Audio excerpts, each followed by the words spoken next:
Alrighty. Hello, everyone, and thank you so much for coming to Rivalry Relationships in Contemporary YA. My name is Olivia, and I'm a bookseller at Belmont Books. For those of you who don't know, Belmont Books is an independently owned bookstore in Belmont, Massachusetts, and we've been bringing books to the community since 2016. Before we begin, just a little bit of housekeeping. I'd like to let you know we have a number of awesome virtual events coming up. On October 13th, we are joined by Paige Dickey and Bill Noble to launch Paige's new book, Uprooted. And on October 14th, Diana Berry and Kaylee Gross are here to discuss their book, A Black Woman's History to the United States.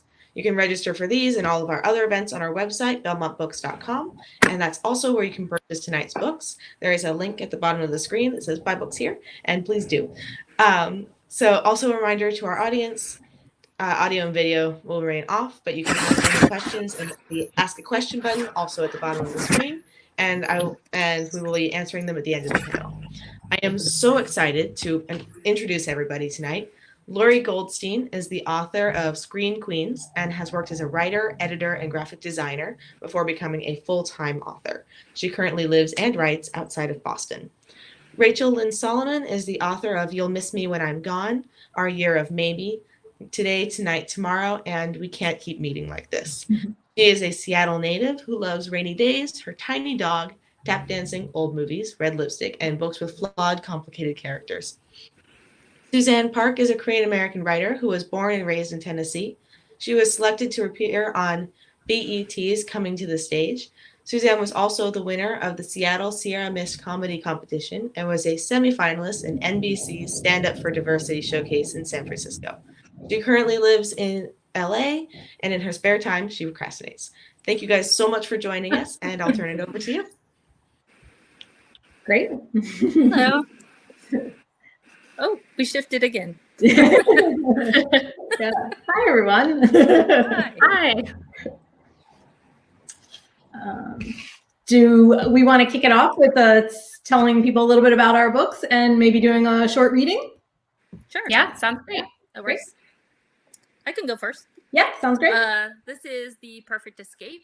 It is a young adult romantic comedy based in the Seattle area, and it's about a teenage boy, Nate Kim. He's a Korean American high school teenager, and he meets his dream girl at the zombie escape room where he works. And her name is Kate, and they both have the idea that they both need a lot of money, and they decide to enter a survivalist competition together that has a huge cash prize. 2 teenagers surviving the elements for an entire weekend. What could go wrong? So that is this book, and we can read right from it. Do an excerpt. Okay. All right. This is the opening of this chapter 1. Nate's perspective. I'd recited this blah script more than 50 times. Welcome to the zombie laboratory. I'm Nate, and I'll be your host for the evening. Can I get a show of hands of anyone who has been to an escape room before?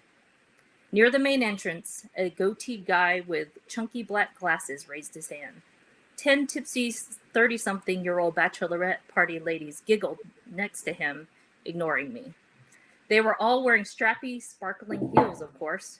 Who the hell wore heels to a zombie escape room? Only one? I asked. Okay, show of hands. How many of you have recently been bitten or eaten by a zombie? A few titters came from the guys near the front.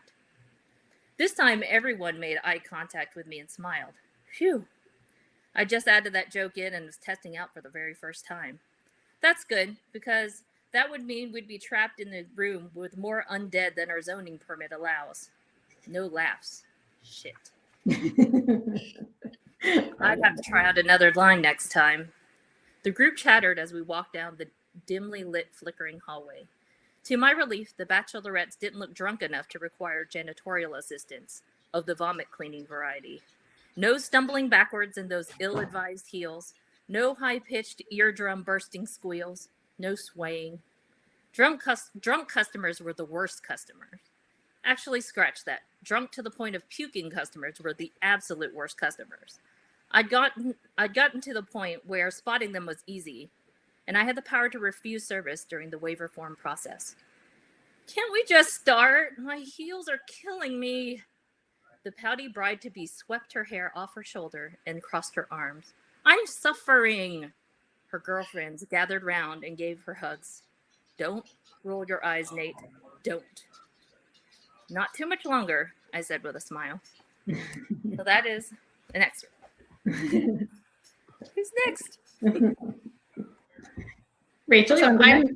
Sure. Yeah, I'm happy to jump in because our books sort of have a few things in common, mine and Suzanne's. So Today, Tonight, Tomorrow came out in July, and it is a YA romantic comedy about longtime high school rivals who, over 24 hours on the last day of senior year, are thrown together for one last competition. And it is this senior year, this senior tradition. It is a game that's kind of a mix of assassin and a scavenger hunt. It takes them all over Seattle. They reluctantly team up and realize over the course of this very long day that maybe they actually do not hate each other as much as they thought. So what I wanted to read from was actually, I was about to say chapter something, and then I remembered that there are timestamps and not chapter numbers. So I have no idea what chapter this is, but it is on page 71. And this is, this happens right before as everyone's assembling to play this game. And my main character is sort of ogling her antagonist / love interest. The t-shirt is the real mystery. Usually he wears sweaters or button-downs, the occasional grandpa cardigan with elbow patches. For all I know, this is his summer uniform. We're only ever around each other the 9 gloomy months school is in session. Freckles up and down his pale arms disappear into his sleeves, and I think he has biceps. In sophomore year gym class, he was a scrawny little thing, twig arms poking out of the boxy Westview gym shirt that fit exactly no one. This t-shirt, though, it definitely fits him. Are you okay, R2? I blink. He's turned to face me, eyebrows lifted, a half smile on his lips. What? You look all squinty, he says. I'm not sure what he's insinuating, but I wasn't staring at him. He just happened to be in my line of vision, looking different from how he usually does. It was natural for my gaze to linger. Standing up straighter, I gesture to his t-shirt and jeans. Casual clothes? Did the robot that controls your body get overheated in the suit?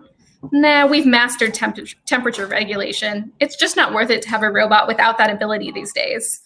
And here I was looking forward to watching you run around Seattle in 12 cubic feet of polyester. It's a relief to spar like this after the yearbook debacle. He crosses his arms over his chest, as though self-conscious about how much of him is on display. It makes his upper arms appear even more muscular. God, does he lift weights? How else would he achieve that kind of definition? Don't insult me, he says. That suit is a cotton wool blend. Great. Great. Okay. And my newest book is called Sources Say, and it came out just last month in September. And it's kind of a timely mix of politics and journalism, and looks at kind of how we consume information. It tells the story of feuding exes who are running for class president, the rival newspapers in the high school that are covering the campaigns, and both are kind of thrown for a loop when this sexist scandal breaks out in the school, and it combines to kind of make the election and the newspapers kind of competing for this information. And there's a little bit of mystery of who's behind this kind of sexist scandal in the school that kind of upends everything in the election. And it's told from 2 points of view, 2 sisters, Kat and Angeline.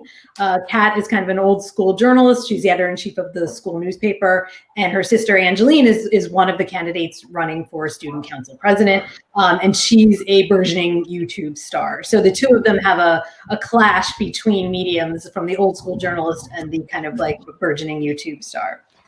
So the book incorporates different mediums. There's social media posts, a lot of text, as well as newspaper articles. So the beginning of Sources Say is actually a newspaper article that runs throughout the story. Acadia, which is the high school, Acadia confronts its inner sloth. Controversy surrounding student council unprecedented in charter school history. A special report by Kathleen Quinn, senior editor of Acadia Charter Schools, The Red and Blue. Some say it started with the vegan bacon. Others claim it was the election of 1800. And some trace it all the way back to the dummy with the astounding likeness to Principal Schwartz, perched in a lawn chair on the roof of the school. But everything that occurred during the student council election at Acadia Charter School started with a party. I was ripped, man, Josh Baker Jr. said. 3, 4 of those apple pie balls and whoosh, see ya. Wait, you quoting this? Yeah, so 100% thought it was apple juice. Vodka? Shocking, man, shocking. But I saw they were there, both of them. The they to whom Baker is referring are seniors Angeline Quinn, a popular lifestyle YouTuber, and Leo Torres, who's been romantically linked to Angeline and whose mom regularly makes headlines as a vocal progressive candidate for Congress. The party at Senior Maxine Chen's was 3 weeks before school started. The house is up on the cliffs, Junior Natalie Goldberg said. It has a hot tub and a screening room, you know, like with seats that recline. Not old people recline, but movie theater recline with cup holders and personalized popcorn tubs. Her parents are in tech, so, you know.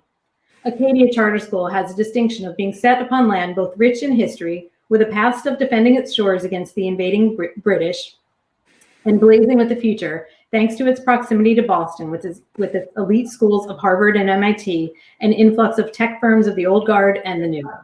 Which means Acadia Charter School, nestled along a picturesque coastline in a small town on the South Shore, has as many students with parents at the upper levels of income, like Maxine Chen's, as it does below.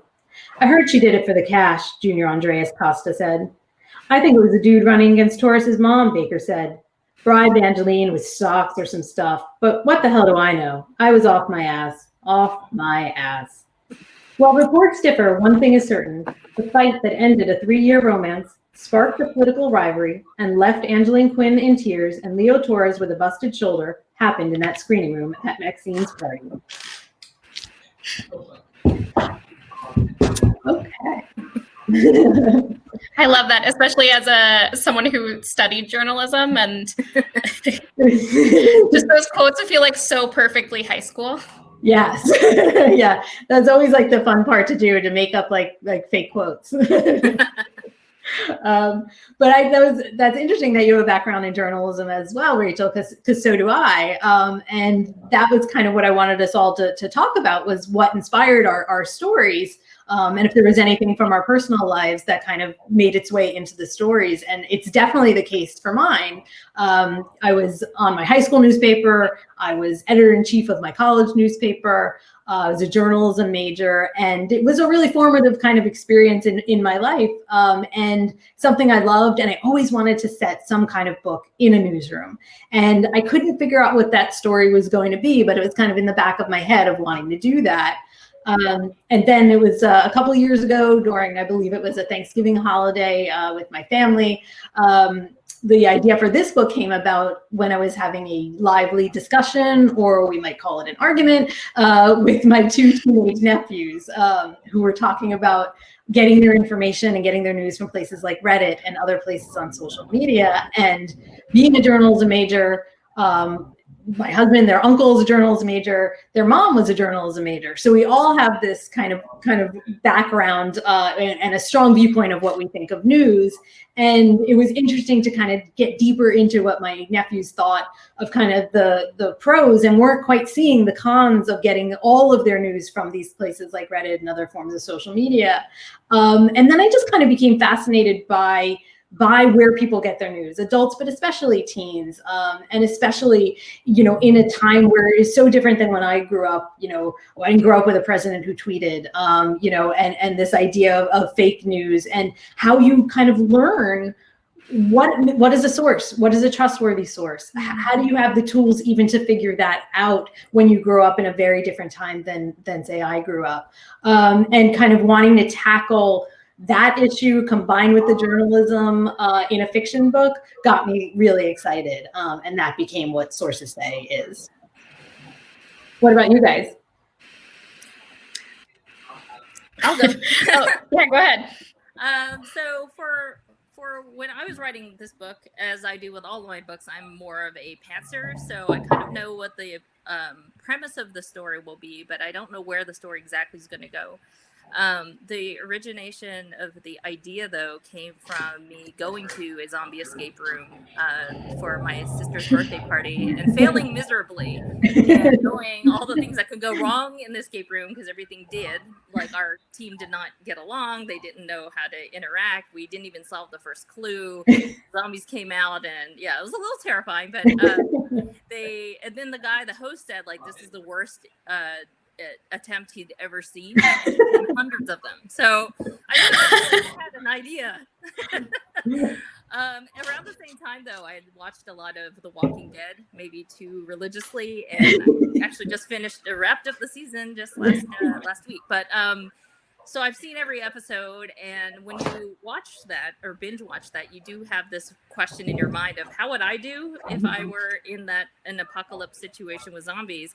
So then I started reading all these survival guides, and then that got to the point where I was like, well, if I were in a apocalypse, I'd be able to X, Y, and Z. I could probably make a fire. I could probably figure out shelter. And then it became this thing with, what if I had these two awkward nerds who, were new to love, and they were thrown into a situation where they needed to work with each other with a goal in mind, and that was to put them in a survivalist competition with a cash prize, and to see what could go wrong. So it was kind of an experiment, and it turned out to be a lot of fun to write. Yeah, that's great. I love that. I love that so much. I'm sorry that I was disappearing for a moment. My dog is very intent on being part of this. I'm so sorry. This is his cute face to make it a little better. Whoops. Oh my God, I'm so sorry. We're totally tangled. His cute face makes it a little better, right? Yeah. Okay. Now he will not disturb anyone. So for the inspiration for Today, Tonight, Tomorrow, it actually came from two different movies that I saw many years apart. And the first one was Before Sunrise.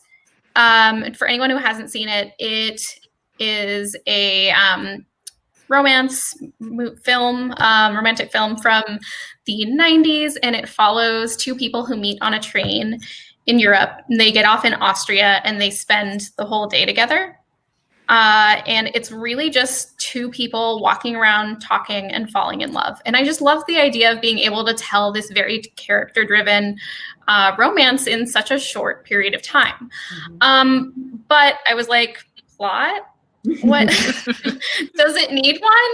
And I was like, it probably does. So I kind of like put that in my pocket for a while. And then it was early 2017. I watched the movie Dazed and Confused for the first time, which felt like one of those movies that everyone has seen. It's just like very heavily memed and just like a piece of pop culture. And interestingly enough, it is by the same director as Before Sunrise, which I didn't know at the time. But Dazed and Confused is just this classic last day of high school movie.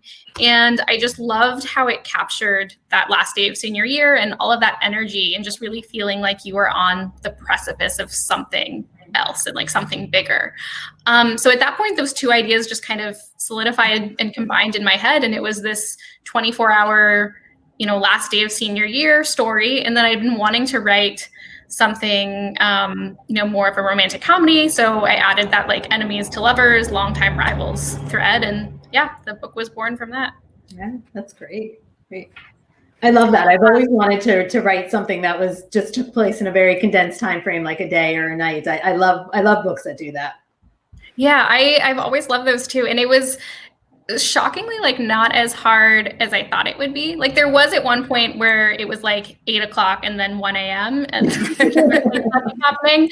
And no one goes to the bathroom, of course. Right. It's a very they eat terribly. It's a very unhealthy day.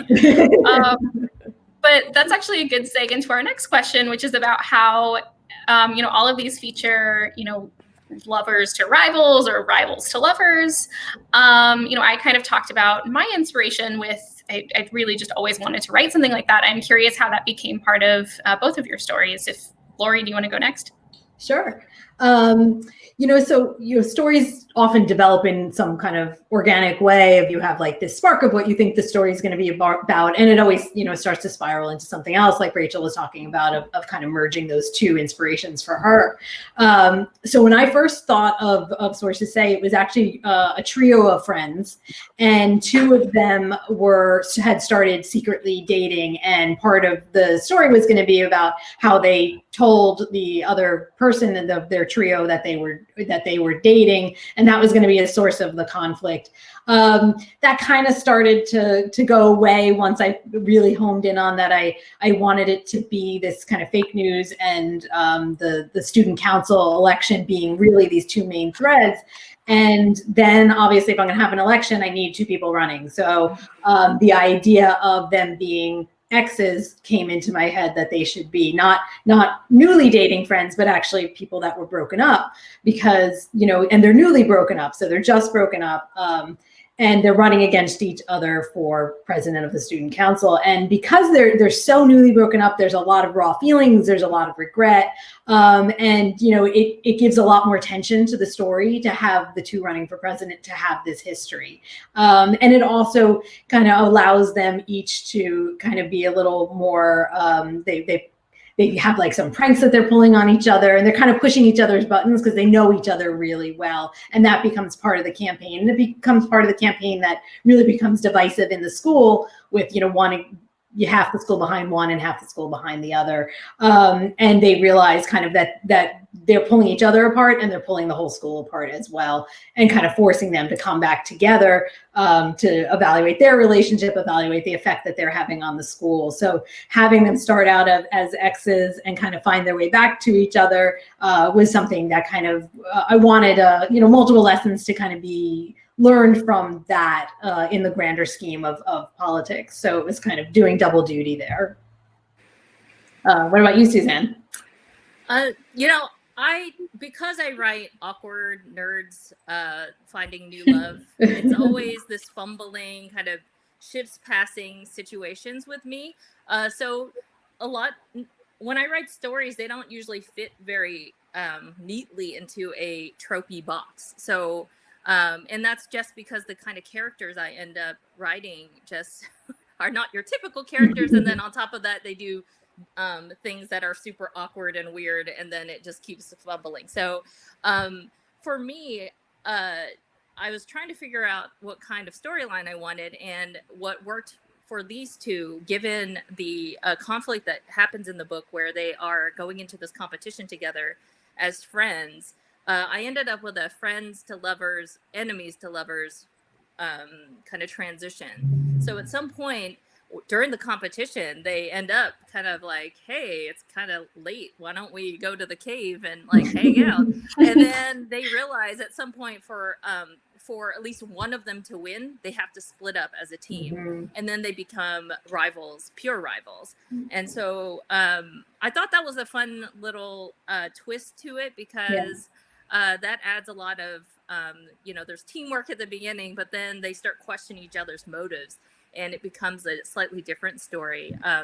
And the second half of the book is definitely adventure and action. There's a lot of things going on. And on top of that, they have their feelings. So I really wanted to do something. But then again, because it's a romantic comedy, action romantic comedy, it comes back to lovers again. So I really wanted to make sure they have their happy ending, or happy for now, but, some sort of way of moving them so that they are together. Yeah. Great. Yeah. I have a question for Lori. And it's fake news related. So in your book, Sources Say, the idea of fake news comes up, and it uses the high school setting to tackle current real world issues surrounding politics and elections. Very timely. And do you feel like you wrote a political book that was hidden in the middle of a high school drama, or do you think it happened the other way around? The other way around for sure, or that was my aim, a political book hidden in a high school drama. And I think it's partly because, reading is such a great escape, for me as well. I'm a, huge reader, and, my goal as an author is I want people enjoying their time reading the book. I want them flipping pages. I want them involved in the characters, surprised by the twists, having something that is engaging and enjoyable to read always, I feel like, has to come first, because that's what I'm looking for as a reader. But, with it being so timely, with it pulling on buzzwords of, what's going on, I couldn't have written the book if I didn't want readers to be thinking about these issues that are central to the book. And, things of what it means to be part of a democracy, what it means to have the right to vote, what it means to not use that right to vote. And kind of really taking a step back and assessing, how does the media treat our political candidates, and how do political candidates use the media to their own ends? And kind of taking it a step back of not only what responsibility do the candidates and the journalists have when when they're relaying news, but what responsibility do we as consumers of news? We have a role, I think, in trying to parse out what's real and what's fake, how we begin to evaluate what a source is, separating all of these rumors and things on social media and things that are reported and then they're changed very, very quickly. It takes a lot of effort on the part of a consumer of information nowadays, and I think that means things have to change. Journals have to change. Everybody needs to kind of adapt, but consumers have to have a role in this as well. And Kat in the book, the journalist, the point of view character of Kat, says that the journalism of her grandfather's day is not the same journalism of today, and she starts to learn that doesn't necessarily have to be a bad thing, that it can be a good thing as well. And the ways that we can adapt and the ways that we can use social media have real benefit. And she has to come to learn that in the book. But, one thing she holds true to, which is, kind of what I want readers to hold true to after reading Sources Say, is that truth still matters. Truth is something that really does still matter. And, I want readers to read the book and to see that, believe that, and continue to kind of seek that. So, while the political elements are there, and I certainly do want people to be thinking about these issues, at the end of the day, it's hopefully a fun book about exes running against each other. It's a strong sister story. It's got a lot of humor in it. So all of that comes first, and then the rest of it is kind of like the substance underneath that you can dig into as much as you want, really. Yeah. Great. I have a question for Rachel, because your book is similar, that you have it as a romantic comedy. It's kind of a love letter to romance novels, but you're dealing with big issues as well. You're dealing with issues of anti-Semitism and classism, and that's something that you had to try to balance in your book as well. So how did you go about doing that? Yeah, it's interesting because like everything that you were saying, I feel could really apply to Today, Tonight, Tomorrow as well, because you sort of couch something in this very accessible format, right? Like a enemies to lovers romantic comedy. And then deep down, there are all these layers and just these more difficult topics. And I really think that, romance and romantic comedies give us this safe space where we can dig into those difficult issues. And that it is going to be handled in a way that is, guarantees a happily ever after for the characters.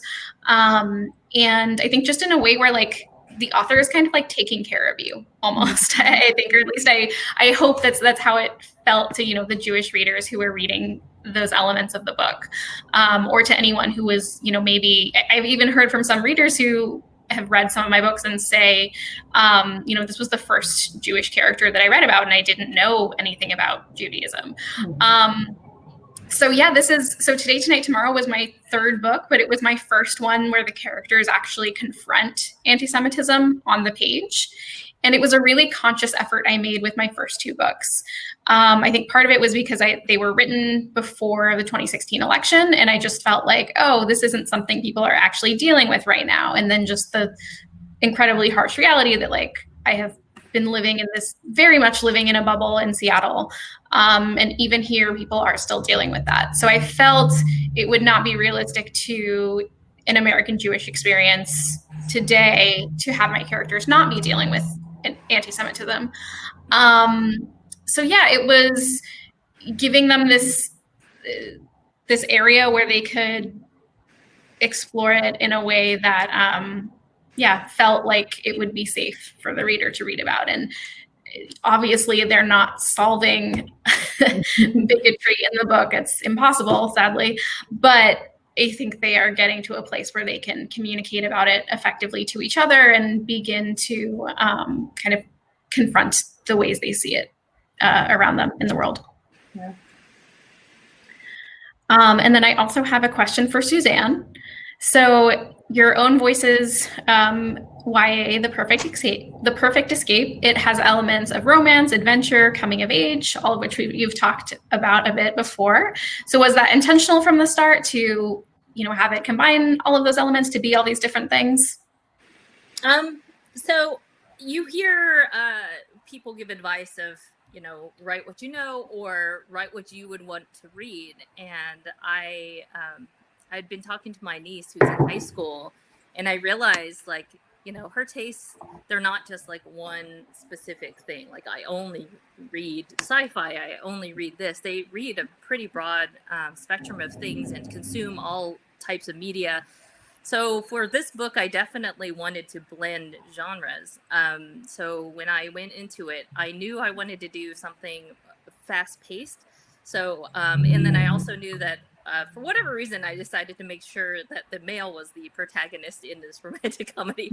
I don't know why that really was something I really wanted to try, but it was definitely something I'd never done before. So that was a challenge, but also as I started writing it, I began to really feel what I wanted these characters to stand for. And for Nate Kim, he's a well-rounded guy, but he's, the poor kid at a elite school, and he's a scholarship kid. But he has all these traits, and he thinks that money solves all problems because that's all the environment he's in. What I wanted to make sure by the end of the book is that his takeaway is, actually that's really not all there is to life. But more importantly, it was really important to me to showcase an Asian American male lead as somebody that was not just two-dimensional as sometimes you see it in TV and movies. I wanted him to be a believable romantic lead, but also kind of an action hero to some degree. So I want him to seem like somebody that would be believable as a teenager, but also just have these traits that are not far-fetched and crazy, but something that you don't see in media very often. And I really thought that was important to me to showcase. And again, as I said before, because I had two nerds in love and they're awkward and it's all new to them, there will always be a coming of age element to most of my stories, whatever I write, because they're finding a lot about themselves as they navigate relationships. So most of the books that I will probably write now and in the future will have that element to it. But like everybody here, one thing that romantic comedy allows is for you to couch more serious topics with humor so that you can get a point across in a way that's safer and, still gets the point to the reader so that they see it another way that's not like how maybe a news article or a professor might teach it to them. And in my books, I have themes of racism and classism, much like you guys have also taken in serious topics and tried to put it in a story that I think in the end you see the comedy, but then because of the layers, you take away a deeper meaning. Yeah.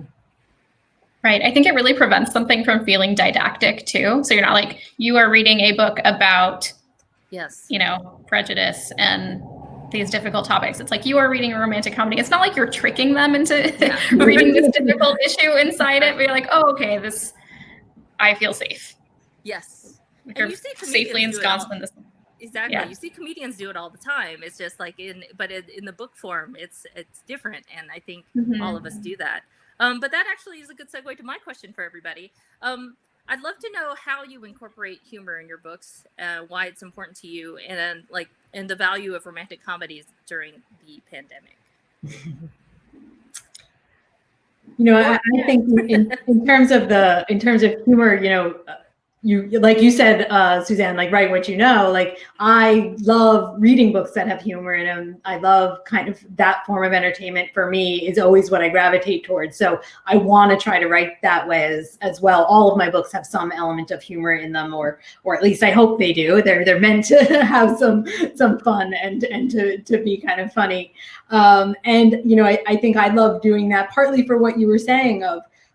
Especially when you have something that maybe is tackling a bit bigger issue or a weightier topic, it just goes down easier if it's kind of couched in something that someone can not only relate to, but have some good laughs about of the story as a whole. And then this thing is underneath it. And I also think it allows, like any rom-com, does, I think when you have humor, and then you switch to have some kind of weightier or more emotional scenes or more emotional moments or, between characters, that emotion resonates more when it's when it kind of comes at you in a lighter format. And then all of a sudden you get this kind of scene where, say the two sisters in my book really have to kind of confront their relationship and what they want their relationship to be. And they have an estranged father and they each deal with that differently. And when kind of the climax of the book, when it comes together of them trying to figure out what their relationship is going to be going forward, that's I think a much more emotional scene because you haven't quite seen them in those roles yet before. And I think that's a great benefit of having books that have humor in them or writing with humor. All of that seems to resonate more, I think, for readers, and it does for me when I'm reading those kind of books. I'm going to ask Rachel next, but I quickly, if anybody in the audience has any questions, feel free to type it in the Ask a Question box or in the comments. I guess we can hop over there too. So if you have any burning questions for any three of us or all of us, please let us know. And Rachel, if you can answer the question about humor and why rom-coms are important. Well, I love what Lori said about the humor making the emotional moments even more impactful. So I think that's definitely true. Sometimes I wonder if I'm writing books like solely to entertain myself. Like I will often text my friends, I'm like, is this actually funny? Or am I just like way too deep in my own head? But no, I mean, I think especially right now, like these are kind of the only books that I want to read, the only books I want to write. All of us have released a book during the pandemic. So back in March, my book was coming out in July, and I really had this like a solid like couple weeks of just doom where I felt like, why does my book matter right now? Like there's just so much other stuff going on, and just why would anyone care? Like I don't care. Like I am. And then I realized like, as more people started to read it and people started to reach out to me about it, and just some of the reactions that I heard, like being able to write a book that gives someone an escape from the world is kind of a really powerful tool, and just kind of truly an honor to be able to do that. So just to write something that like inspires the feeling of joy in someone else, like I don't know if I've ever experienced something better than that. So that's, especially with having written 2 YAs before this that were a bit heavier, the reactions to this have just like completely bowled me over. So it's, as long as I can be funny to more than just myself. Well, knock on wood. I mean, I still have no idea. I'm funny. Oh, thank you. But it almost feels like so much pressure when you're like, it's a romantic comedy, and it's like, oh no, am I funny? Right. Yeah.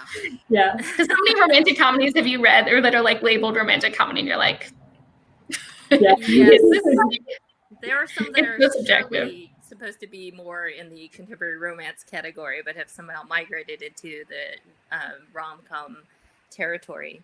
For sure. But yeah, I released my book at the very beginning of the pandemic, so it was a really weird time, both from just releasing a book and going all virtual. And as Rachel and I know, we were supposed to do an event together in Seattle, and we had to cancel that. It was in person.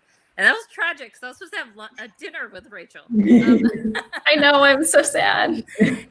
So a lot of things changed. And I think one of the best notes I'd ever gotten from early reader, around the time of release, was that my book was the first book they read to get them out of their reading slump. And that really I was like, okay, I think that is all that I cared about.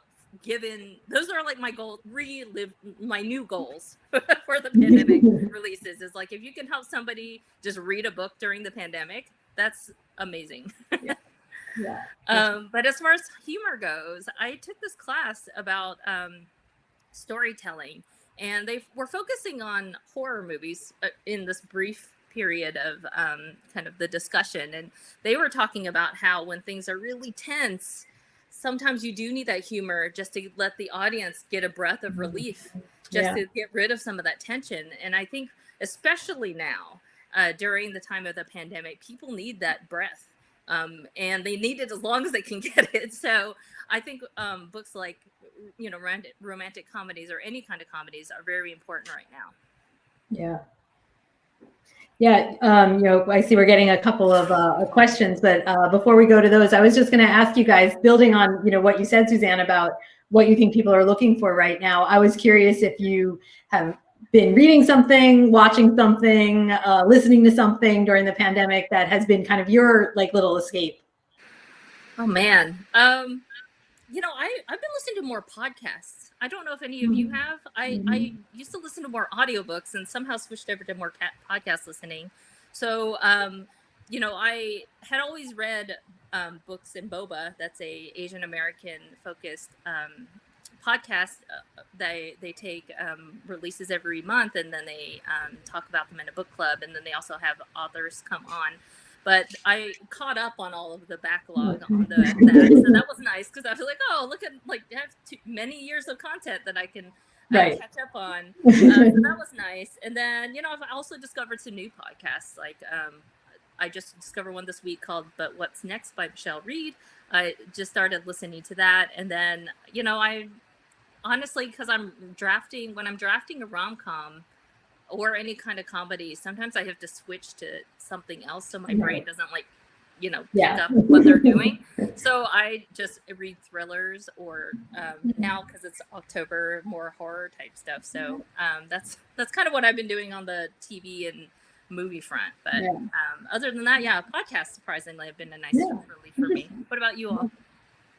Yeah, podcast definitely for me too. I've had such trouble focusing on TV, which sounds so ridiculous. Like, it's the most passive thing you can do.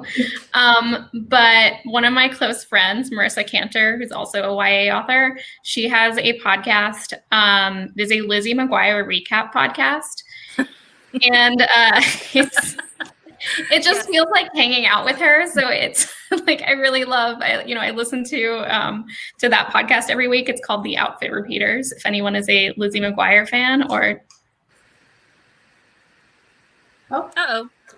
Oh, we lost Rachel for a moment. Went to go listen to some podcasts. Yeah. She's like, I gotta go. Yeah. Until she comes back. How about you, Lori? What do you so I have been watching TV.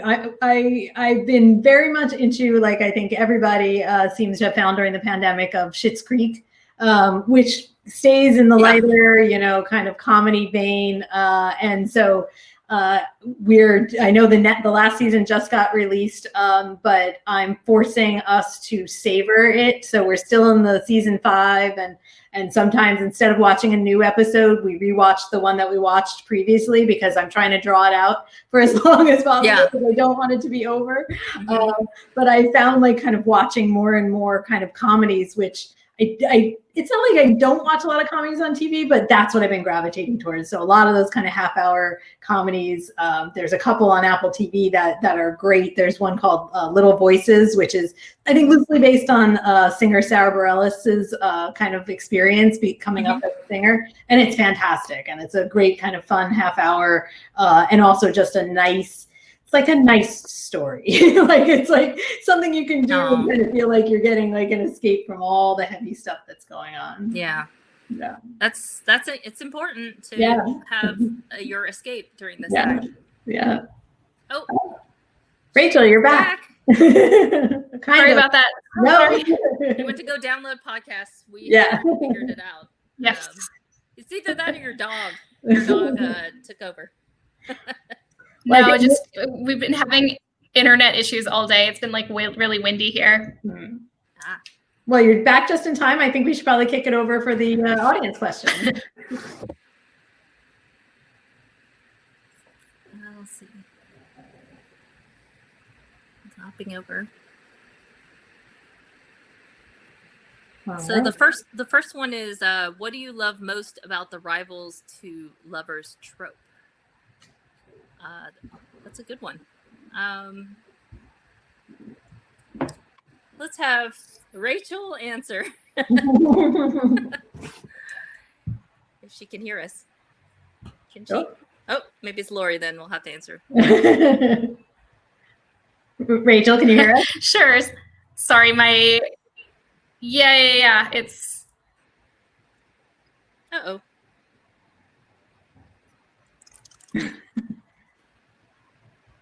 Oh, it's okay. Is it? Can you hear us? Can anyone? I can hear you guys. Okay, we can hear you. Oh, we can hear you now. Go ahead. Okay. Yeah. Well, so my favorite thing in the rivals to lovers trope, I guess I really love the like they're not that bad moment that I think happens in every like enemies to lovers or rivals to lovers arc, where you just realize like, oh, they're actually kind of nice or they're actually kind of cute. I just think that is such an exciting moment, and it really like makes it like freaks out the main character so much when when they start having those realizations. So that is definitely my favorite. I like that part too. The part that I like when I write it is that moment where you realize that the main character actually is into that person to some degree, and it's like the worst feeling for that person to kind of start to realize that this is happening. I think that part is hard to write because you have to make that transition and make it believable, but it's also so much fun too once you get it, and if you nail it, it feels very it's like a huge moment for the character and the reader, because it's this this is going to change everything, right? And that's like the best feeling when you're reading or you're watching it on TV or consuming a movie. It's like that's the magic that happens, right? Yeah, and there's so much weight on that happening right, because it has to be so believable. You have to believe that the character's making that shift, and that's the hardest part to kind of convey to whether it's readers or viewers, that this character has now made this kind of mental shift about how they thought about the person. Yeah, and it's also this whole dance that you have to do when you know that the people, just by the book description or the movie description, they're supposed to get together. You know that's going to happen, so you have to do something in the story that makes it interesting enough for the reader to continue reading, because they just are intrigued by that relationship and the forces that bring them together and pull them apart. I think one thing that's also interesting about going from rivals to lovers is, the characters have kind of seen perhaps some of the worst behavior that their, intended person might have done. If you're a real rival and you're kind of messing with each other, you're seeing this person's flaws. And once you start to have feelings for them, how do you overcome what you've seen and kind of accept that person kind of as a whole, depending on kind of what they've done before then. And I think that's an interesting thing to be playing with as well. Once you become interested in somebody, you're kind of, it's all on the table already. You've seen kind of their worst behavior. I don't know, Rachel, can you hear us? I don't know if she can. Yeah. No, you can? Okay. I don't know. Can you are you able to answer? Or you want to type out your answer? I'm so sorry for breaking the event. Maybe I can just go off video. Maybe that'll work. Okay. Is it anything? Suzanne, do you want to pick up the next question about any rom-coms that you've loved? Yeah, I knew I'd get this question, and it stumps me every time because I I read a lot when I'm not writing, so I read a huge chunk of them when I'm doing promo and all the stuff, and then when it's actually drafting mode, I kind of switch out of it so that I don't like pick up again anybody's stories or characters or anything.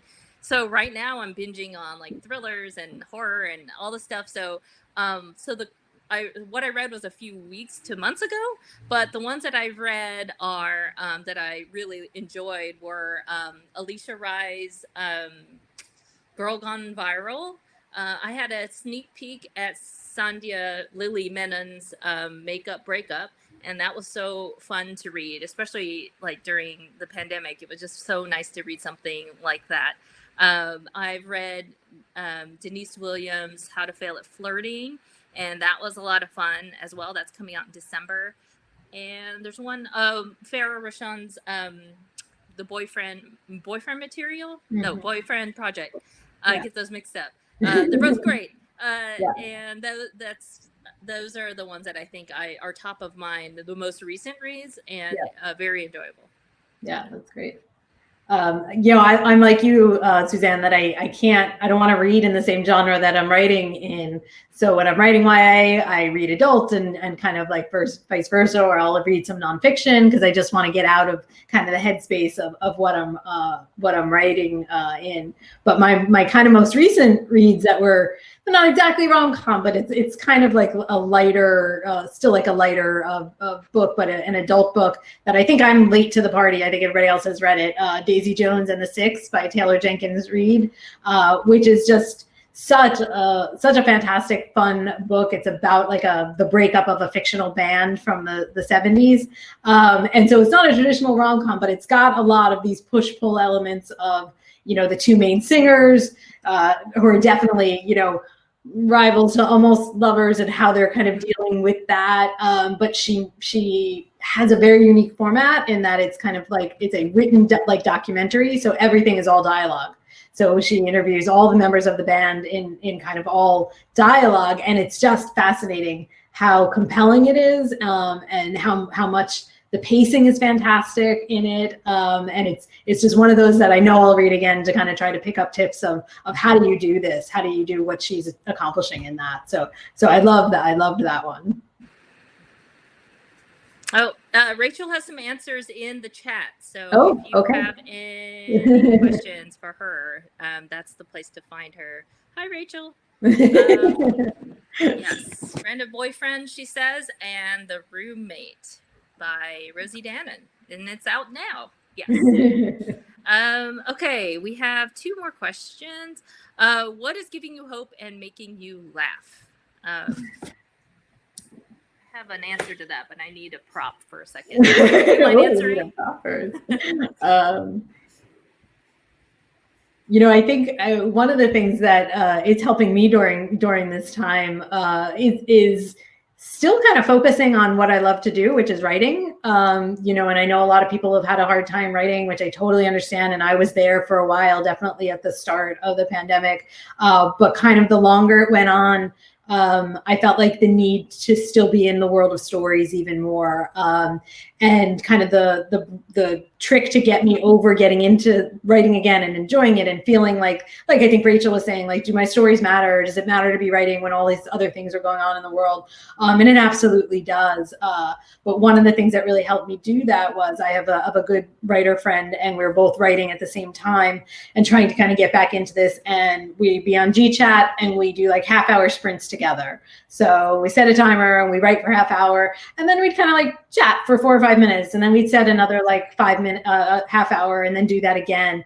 And it really just felt like, having a coworker, even though you're alone in the office, and we could both kind of commiserate over what's going on in the world, but also make each other stay focused on our writing, like to kind of holding each other accountable that we're going to do this, and every day we're going to get some words on the page no matter what else is happening. And that's just giving me hope, because I'm back in a world that I know and love, and is going to be there past all of this, the world of books and writing and publishing books. So that's something that's really been great for me.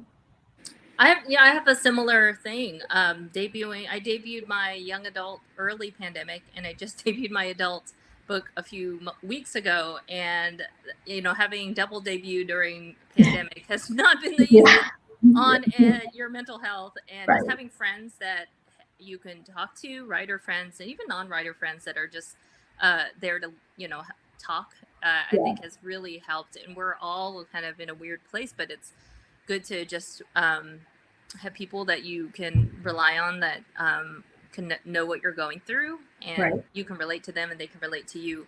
And honestly, I have friends kind of at different, writing stages, and everybody is feeling, everything, all the feelings right now, Right. Especially with the election happening. But I think overall, that's something that has brought me comfort. And then as far as things that make me laugh, this is why I had to get my props.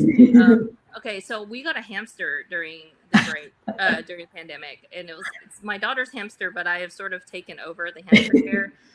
We have a hamster camera. Oh, I love it. On my Instagram, you'll see a lot of pictures of our little ones. There's 2 of them, and then in some crazy manic stage, I made them little hamster books and then made little hamster props and all this stuff, and have taken photos. So if you want to look at my Instagram, you'll have random photos with books and hamsters in them that are hamster size. So that has brought me a lot of laughter. Totally win. That is like, Petco, bring home a hamster in a box, and it is instant. Like, definitely something that I would have never expected that would bring me so much happiness and joy.